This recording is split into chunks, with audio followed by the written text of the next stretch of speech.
A woman is accused of sending a letter filled with the poison ricin to the White House. And tonight, she's also suspected of sending similar poison envelopes to law enforcement in South Texas. Eyewitness News reporter Holly Stouffer is following this developing story. A woman is arrested for allegedly sending an envelope containing ricin to the White House. She was taken into custody at the border between New York and Canada. She's expected to face federal charges. Police are now searching a home in Quebec that's linked to this woman.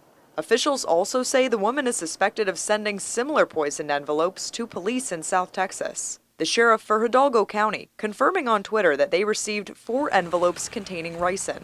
Another envelope was sent to police in Mission, according to their department spokesperson. In both cases, officials say no one was hurt. The Centers for Disease Control and Prevention describe ricin as a poison found naturally in castor beans. Breathing it in can cause fever, cough, nausea, and tightness in your chest. Low blood pressure and respiratory failure may occur and lead to death. An FBI official didn't tell us how many departments received the envelopes, only saying they were sent to detention facilities and law enforcement agencies in South Texas. The original letter was intercepted before it could get to the president. All mail for the White House is sorted and screened at an off-site facility. The letters sent to police in Texas will also be part of the federal investigation.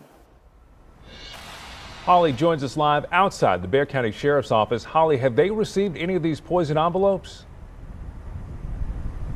Aaron, an official with BCSO tells me they're aware of these letters and they've warned everyone in their mailroom to be extra vigilant and mindful of what's coming in.